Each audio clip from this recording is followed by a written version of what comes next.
one and only, the two-time Stanley Cup champion. Look at the background. This is the best background that we've seen. The one and only Brian Engblom, FanDuel Sports Network, Tampa Bay Lightning TV voice. What's going on, buddy? How are you? I'm good, thanks. How are you, Jay? I'm good, man. I'm getting excited for this Four Nations. Well, let's start right there. I mean, I'm watching these videos, I'm watching these different things, and you're seeing all you're seeing is these people buzz by. You see John Tortorella smiling on the ice, so I'm like, wow, what is going on over here? And then you're seeing Braden Point talking to Connor McDavid and Crosby and Doughty talking to Jon Cooper. Like, regardless of whether people think it's a good or a bad idea about, they shouldn't be doing it during the season, or as our guy Phil Esposito would say, I can't believe they're doing it without the Russians and the Czechs. But it is cool to be able to see, Crosby and McDavid on one side and Matthews and Eichel on the other side and Heddy as the captain and Aho and Barkov and all these guys. Like, it's great to see all of this talent in one place. Yeah, that's what these tournaments are about. It's really exciting for the coaches and for the players too. That's why you see John Tortorella smiling, Jon Cooper smiling. They're having fun. They glean a lot of information about the game from talking to great players. Sidney Crosby, Connor McDavid, all our guys, from the Tampa Bay Lightning, across the board.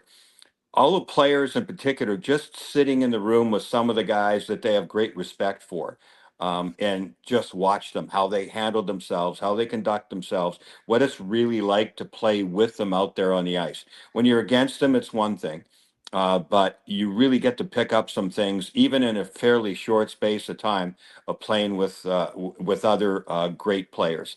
And it's a lot of fun, and it's a memory. Like, these guys will never forget it. Even the ones that have been involved and already won, gold medals, like Drew Doughty and Sidney Crosby. They love this stuff, and they just play. And so it's a big stage, and every great player wants to be on the big stage. So all the way around, terrific.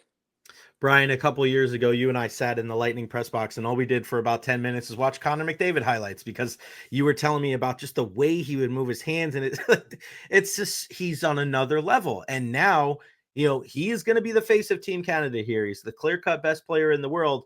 And I just wonder what kind of pressure, like, we didn't get a chance to really ask Cooper about this, but I mean, Canada didn't do great in the World Juniors, didn't even medal. This is the national sport. Is there pressure on Canada to win this thing? I don't want to make light of that and say, of course there's pressure, but how much added pressure is it because of the lack of World Junior success and because we haven't had one of these tournaments in a while? Yeah, I think all that adds up. I mean, for the fans in Canada, they measure these things, and people regard it as Canada's sport, so they take it personally. Fans in Canada take it personally. So does that mean pressure? Yeah, you bet. And it's a good practice for all those players too, because pressure is the difference between good teams and great teams winning Stanley Cups as well too. This is a different format, but it's about pressure situations within one period, within one game, and within one tournament in this situation. So Canada has a tremendous amount of pressure for sure, especially these games in Montreal. Who do you think out of all the Lightning players is going to make the biggest impact? Is it going to be Heddy because he's going to be relied on so much for Sweden? That's a difficult question, but I mean, Heddy makes a lot of sense because he's going to play a fair amount. I'm a huge Brandon Hagel fan. Right. So I think that this could be a big time coming out party for him. Not to minimize Braden Point or Anthony Cirelli or anybody else on the team, but Brandon Hagel's having a hell of a year, and he's got goal scoring confidence on top of it. I've said many times on the air, Jay, Brandon Hagel has two gears. First and fifth. That's it. That's it. It's zero to, and then pedal to the metal all the time. I don't know that I've seen a player as remarkable as him all the time, where there's so many times at the end of a first period or middle of the second, I think he's got nothing left. He can't go anymore. He can't go anymore. And they go, damn, look at that guy go. And then next shift, it's amazing. But he's got great confidence. He's scoring goals, a 50-point guy, 20-goal guy. I mean, that's nothing to sneeze at. Right. So I think he could be a real difference maker and a star of a game, at least in one of these games in the tournament. And I think it's going to open some people's eyes. I'm really curious to see what the line combinations are going to be.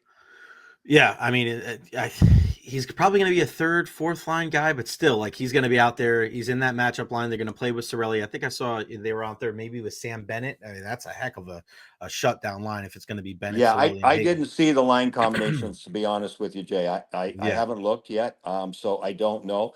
But don't be surprised if it changes pretty quick too, and right. don't be surprised to see him playing with any of the big superstars because he can facilitate and do some great things. So he's my pick to be that dark horse of brilliance, whatever way you want to put that. It's funny that you say that because when I was looking at the lines, and yeah, that's the line they have Sam Bennett with Cirelli and Hagel on that quote unquote third line checking line. But I'm looking at how he would ping pong around, and I could see him playing like if things go haywire and it's like, hey, would you go with the line of Crosby, Cirelli, and Hagel, right? Because we've seen that in the past where Crosby's played with Bergeron, right?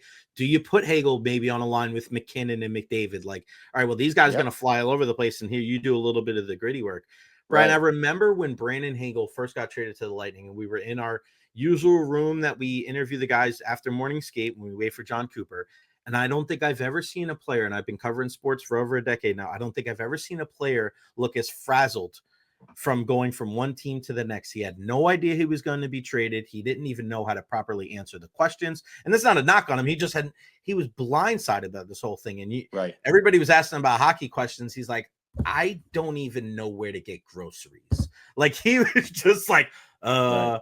and now he's on Team Canada. Like, I Yeah. don't know if I've ever seen a guy, and I'm not talking about a rookie growth. I don't know if I've ever seen a professional guy, like guy that's already been in the league a couple years, go from one team to the next and have that much of an improvement.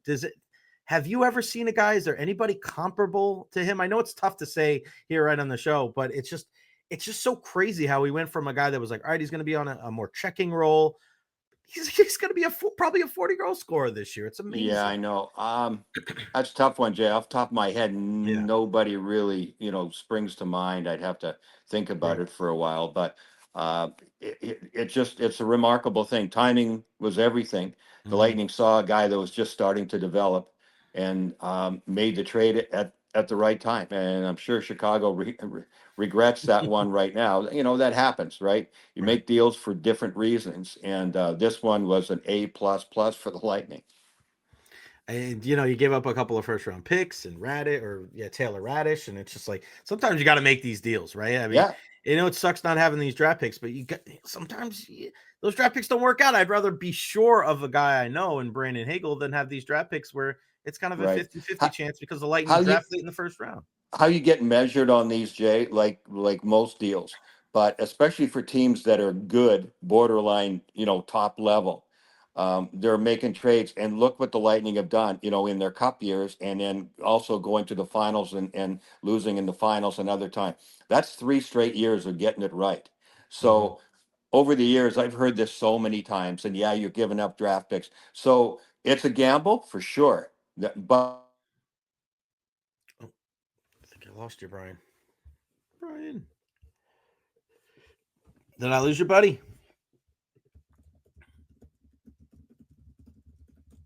Hello.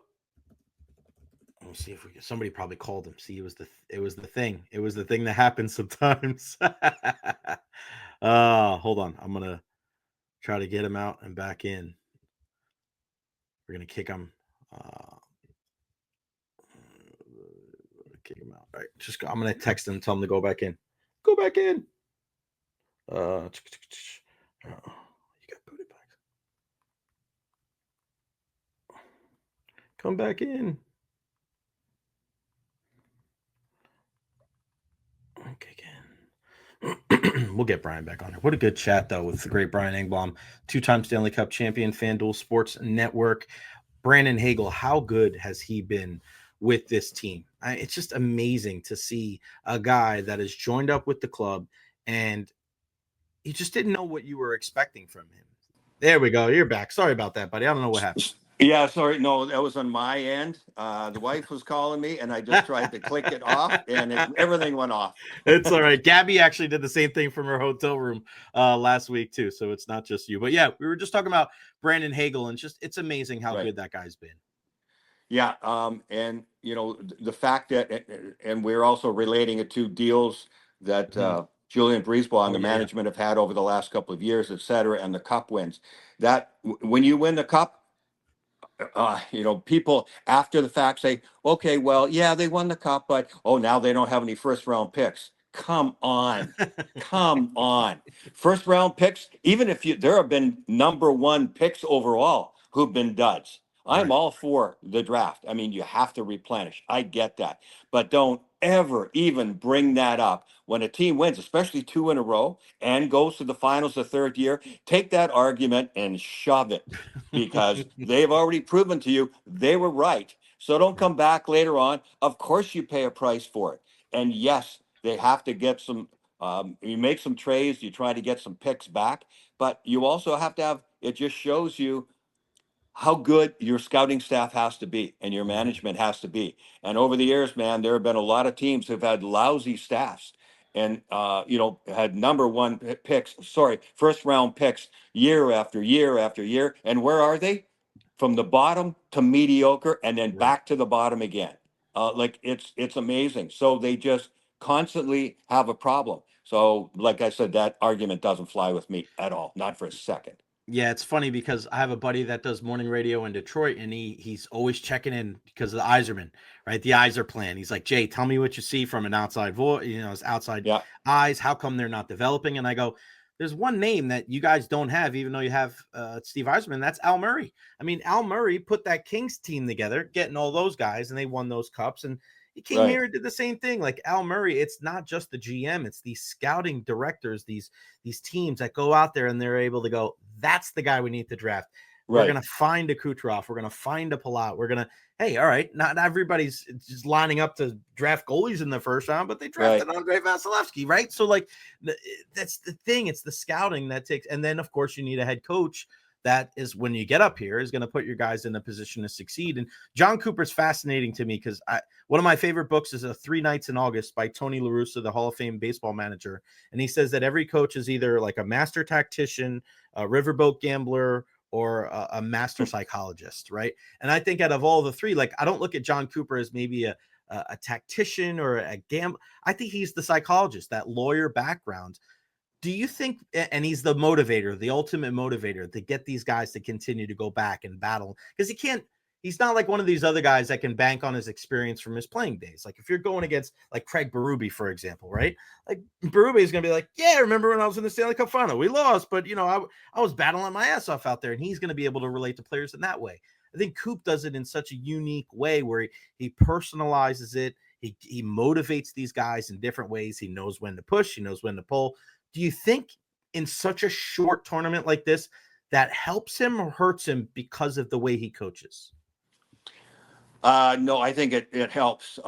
John has quickly developed into the top name in the National Hockey League. Mhm. End of story. I don't know if you saw that survey the other day. Mhm. They took 100 or 200 players or whatever, and they said, "Who would you most like to play for?" John Cooper came out. I think he got 39% of the vote, which was substantially more than the guy in second place. So he has a charisma about him. He has the winning background. He's a very intelligent guy. I mean, you have to have a great memory. To me, one of the biggest attributes, the single biggest attribute of intelligence is memory. If you have a good memory, you become a smart person pretty quick because you can remember what you've read, you can remember where you've been, you can put things together based on what's in the back of your mind and what's happening now. That's really valuable in sports and especially as a coach. So Coop is an attorney. He passed all those exams. He's argued with judges, Mhm. about putting an argument there, which Right. cracks me up. And I'll just sideline just for a Mhm. second because we No, it's know fine. we know we know how he can be some days, right? When he gets asked a question, and you can Right. tell he's like, "Are you kidding me?" Right? Well, I Mhm. always say, people, when you go talk to John, you have to remember he was an attorney, And if he didn't have a cogent argument or question to the judge, the judges, they just slap him down like, you're next, Right. go away, right? So now he's the judge, right? So when you ask him a question, you better have thought it out a little bit and figure out, what you want to say. And he has the right as a coach, like any coach does, to slap it down if he wants. Okay, so having said that, early on in his career, he had to learn the hard way a little bit. He got out coached a few times by guys who've been around the block, but Mhm. he remembers, and he's darn good. Like, he knows what he wants to do. And I think he trusts his players for sure. I think he listens to his players. And yes, he's a very good psychologist. So, all of those things, you have to have them all.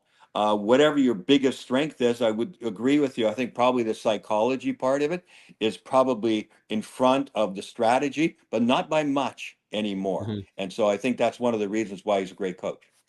Our guy Dan Geary, who's the security guy over by the Lightning locker room. Good question. You think some of the guys really want to make a good impression on Coop during this tournament so they have a good shot of getting picked for the Olympics in Italy, since he'll be the coach for that team also?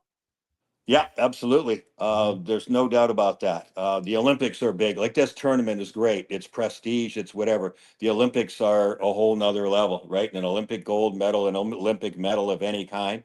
The guys who have already won it and been in it I mean, guys in my generation would have killed for it. There were no Olympics. We weren't allowed Right. because that was the old rule of, well, we were pros and pros aren't allowed. This is an amateur sport, blah, blah, blah. Finally, there were conversations that were had, then arguments that were made that finally passed that, hey, how they run things in Russia and other places, these guys are basically pros and no different than Mhm. us. That was the argument that kept us out. And finally, to the benefit of those players now that play professionally, they have a chance to play in the Olympics. So that is a huge thing. I mean, I would have killed even for a chance, to think, man, you just want to do everything you can to try to, make a team. Having played in the Canada Cup and then the World Championships, I loved it. The international Mhm. stuff was great. But sure, this will have an effect on what happens next year, because there are a few guys who are older. And I mean, what's Sidney Crosby going to do? I assume he's going to Right. play another year, and he probably want to go to the Olympics. And how do you not take him, right? If he's healthy, Right. because he is who he is. But there are other guys who are, older, and some may not do as well. And then you're going to have next year where at the start of the year, some guys who already were borderline for these teams, but didn't quite make it, maybe because they don't have the history of it or whatever, and then you have a brilliant start to the year, like a Brandon Hagel, and next thing you Mhm. know, they're on the Olympic team next year. So it's interesting all the way around. Yeah, like Cole Caulfield didn't make the U.S. team. Maybe he makes the Olympic team. Connor Bedard's another guy. He didn't make this team. Be Right. hard pressed to think that he's not going to make. What about a guy like Macklin Celebrini, number one overall pick from San Sure. Jose? His development in the next year and a half or so, like Great it's going to be tough examples. to Yeah. keep him off the team. Before I let you go, I want to talk about the Lightning. And we were just in the press box 2 weeks ago, going, "This team can't beat anybody in the Atlantic Division." And then the last four games, I mean, is what do you make of the last four? You beat beat Ottawa both those games. You beat Detroit. I know that second. I was so that was a hairy second period, man. They're holding on, and you were doing the game with Mish, which was great because I was getting a haircut, so I was watching it, listening in the car. Mish is losing his mind. They're not getting the puck out of the zone, and they're holding on. It was like a bull ride that second period, but they found a way to get to the second intermission with the lead. They win that game. They win the game the next day on Sunday as well. And they go into the break, not with a terrible record against the division. What do you make of those last couple of games? And is that something that they can use that to springboard, after they get back from this Four Nations break? Yeah. The fact that a week and a half ago or whatever, 2 weeks ago, they were 3-9 in the against the Atlantic. There's Mm-hmm. no excuse for that. It lack of focus, really. It's the only thing I can think of, because you have to have those games. So you preface that and then say they won four straight in this last stretch right before the break. And the two biggest ones were against Ottawa back to back. The Mm-hmm. team that was in front of them now was just behind them, and they're going to fight to the end about who's going to be in the playoffs. So that's really good stuff.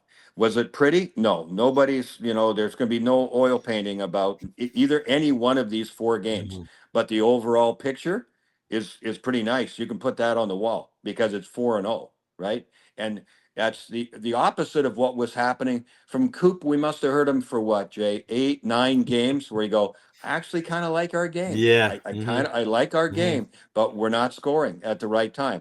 That happens to a lot of teams. It's been so remarkable because the Lightning are a high scoring team, the highest most of the year, and they couldn't score. It happens. Is it hard to explain? Yeah, that's why he's standing there, shrugging his shoulders, and so are all the players.